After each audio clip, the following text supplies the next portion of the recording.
Hello students, welcome to my YouTube channel Coaching Katta and I am your online coach Mrs. Anupriti Gazre. If you have not subscribed yet, then click on the subscribe button and stay connected.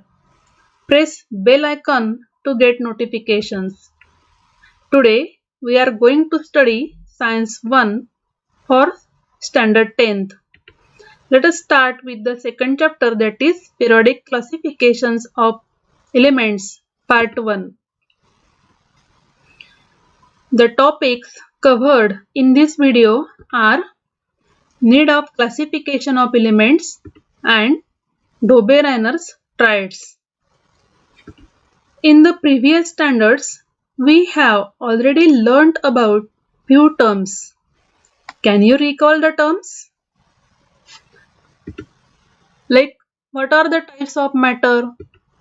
What are the types of elements? What are the smallest particles of the matter called? Okay, so we have the answers. The types of matter are solid, liquid, gas, and plasma. Second one, the types of elements are metals, non-metals, and metalloids. And the third one is the smallest particles of matter are called atoms. So, what do you think is the need for classification of elements? Let us go through it. Today, 118 elements are known, but around year 1800s, only 30 elements were known. More number of elements were discovered in course of time. More and more information about properties of these elements was gathered. It was very difficult to study such a large number of elements individually. So, to ease the study of such a large number of elements, classification is necessary. Let us correlate this thing with our real life example. When we go to a mall, there are different sections like vegetables, kitchenwares, grains, toys, garments, etc. Also, there are subsections. For example, in garment section for ladies, for gents, for children, different subsections are present.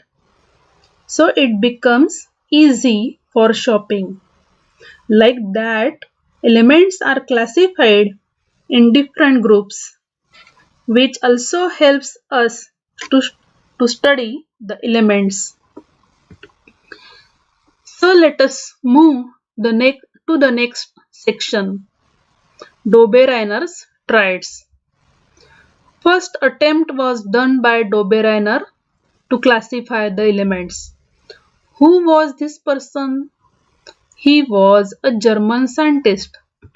In 1817, Dobbe-Reiner proved that the properties of elements are related to their atomic masses.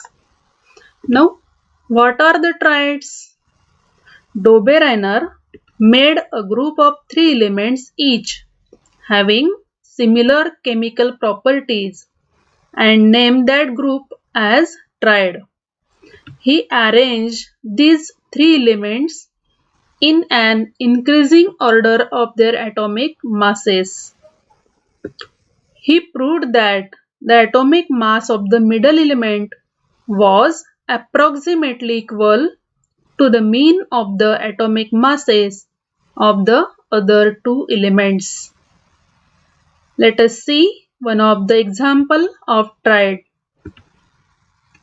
Here 3 elements lithium, sodium, potassium are grouped together to form a triad. The atomic masses are 6.9, 23 and 39.1 respectively. We see that they are arranged in an increasing order. Let us find the mean of atomic masses of first and third element. Therefore, mean equal to sum of their masses, atomic masses upon 2.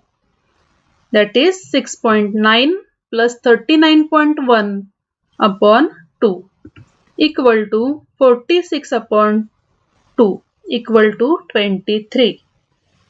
And we see that the atomic mass of the middle element, that is sodium, equal to 23. Hence, the law was proved. In this table, some more examples of triads are given. You just find their atomic masses and verify the law. Pause the video and write down the groups of elements in your notebook and check the results. There are some limitations in Dobbe-Reiner's law of triads. Let us see one by one. During Dobbe-Reiner's period, all elements were not known. The atomic masses of some elements were not known accurately. Dobbe-Reiner identified only few triads among all the elements. Newly discovered elements did not fit into the triads. Even several known elements did not fit into the triads. These are the limitations of Dobbe-Reiner's law of triads. Now, this is the activity for you. Identify Dobbe-Reiner's triads from the following groups of elements having similar chemical properties. Pause the video and write down the question in your notebook and try to solve it. Thank you. Stay fit and study well.